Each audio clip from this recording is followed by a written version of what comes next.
حسین رضی اللہ تعالیٰ عنہ آپ روانہ ہونے کے لیے سوئے مقتل جانے کے لیے آپ اپنے گھوڑے کو سجاتے ہیں،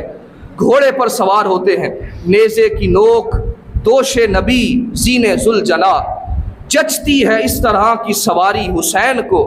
اور جس زندگی پہ سایہ ظلم یزید ہو اس زندگی سے موت ہے پیاری حسین کو۔ امام حسین رضی اللہ تعالیٰ عنہ آپ ذوالجناح پر سوار ہوتے ہیں اور ذوالجناح کی مہار کو پکڑتے ہیں اور آگے بڑھاتے ہیں۔ ذوالجناح آگے نہیں بڑھتا، پیچھے دیکھتا ہے۔ ذوالجناح آگے نہیں بڑھتا، پیچھے دیکھتا ہے۔ آپ زور سے مہار کھینچتے ہیں مگر ذوالجناح آگے بڑھنے کی بجائے پیچھے کی طرف دیکھتا ہے۔ آپ ایڑی مارتے ہیں اور مہار زور سے کھینچتے ہیں لیکن ذوالجناح آگے نہیں بڑھنا چاہتا۔ آپ جب اتر کر دیکھتے ہیں تو ننھی سکینہ بی بی سکینہ رضی اللہ تعالیٰ عنہ آپ اس گھوڑے کے قدموں کے ساتھ لپٹ کر اس کو کھڑی ہیں اور گھوڑے سے باتیں کرتی ہیں، ذوالجناح میرے بابا کو سوئے مقتل نہ لے جا، یہاں پر جو کوئی بھی گیا ہے واپس پلٹ کر نہیں آیا، تو جس کو بھی یہاں سے لے کر گیا ہے وہ واپس پلٹ کر نہیں آیا، لہٰذا میرے بابا کو یہاں سے نہ لے کر جا، میں کس کے سینے پر سر رکھ کر سویا کروں گی اور کس کے ساتھ سویا کروں گی اور کس کی گود کے اندر کس کے سینے پر بیٹھ کر کھیلا کروں گی، لہٰذا میرے بابا کو سوئے مقتل نہ لے کر جا۔ امام عالی مقام امام حسین رضی اللہ تعالیٰ عنہ آپ اپنی شہزادی سیدہ سکینہ کو اپنے سینے سے لگاتے ہیں اور سیدہ زینب کے سپرد کرتے ہیں اور سوئے مقتل روانہ ہو جاتے ہیں۔ زبان حال سے آواز آتی ہے، ایسا نقش پکے دل بر تیرا، ایسا نقش پکے دل بر تیرا، منہوں بولاں سامنے تو ہوویں، اکھ میٹاں ہواں کول تیرے، اکھ کھولاں سامنے تو ہوویں، اے ڈاڈیاں اوکھیاں راواں نے، اے ڈاڈیاں اوکھیاں راواں نے، میں ٹر پئی تیرے سہارے تے، اے ڈاڈیاں اوکھیاں راواں نے، میں ٹر پئی تیرے سہارے تے، میرا خیال رکھیں دل بر جد و ڈولاں سامنے تو ہوویں۔ امام عالی مقام امام حسین رضی اللہ تعالیٰ عنہ آپ سوئے مقتل پہنچتے ہیں اور میدان کے اندر پہنچتے ہیں، اس انداز سے جرت کے ساتھ بہادری کے ساتھ لڑتے ہیں۔ آپ کی رگوں کے اندر حضرت علی المرتضیٰ رضی اللہ تعالیٰ عنہ آپ کا خون مبارک آپ کی رگوں کے اندر گردش کر رہا ہے اور آپ کی رگوں کے اندر آپ کے ضمیر اور خمیر کے اندر سیدہ فاطمہ الزہرا رضی اللہ تعالیٰ عنہ آپ کے دودھ کا اثر موجود ہے، حضور کی زبان چسوانے کا اثر موجود ہے اور آپ اس انداز سے لڑتے ہیں۔ آواز آتی ہے، لباس ہے پھٹا ہوا غبار میں اٹا ہوا، تمام جسم نازنی چھدا ہوا کٹا ہوا، یہ کون ذی وقار ہے بلا کا شاہ سوار ہے کہ ہے ہزاروں قاتلوں کے سامنے ڈٹا ہوا، یہ بال یقین حسین ہے نبی کا نور عین ہے، یہ کون حق پرست ہے مئے رضائے مست ہے کہ جس کے سامنے کوئی بلند ہے نہ پست ہے،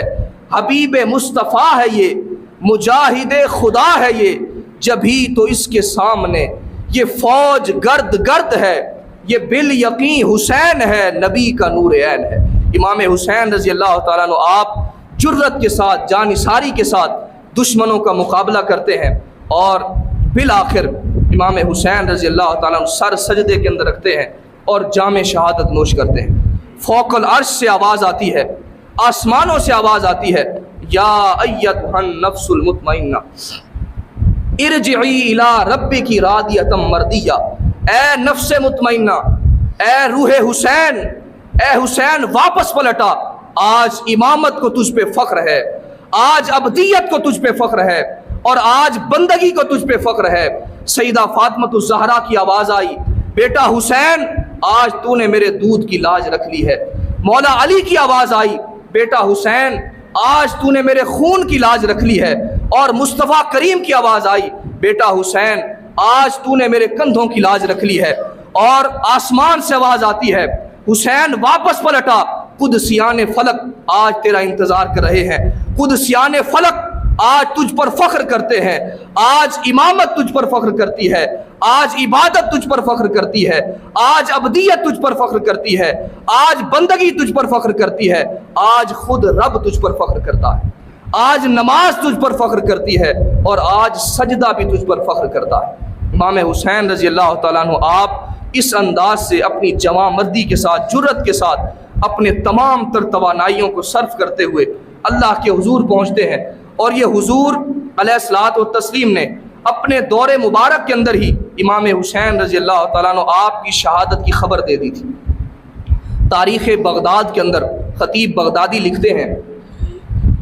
کہ آقا علیہ الصلوۃ والتسلیم جلوہ گر ہیں، اور حضور کی گود مبارک کے اندر ایک طرف آپ کے شہزادہ حضرت ابراہیم بیٹھے ہیں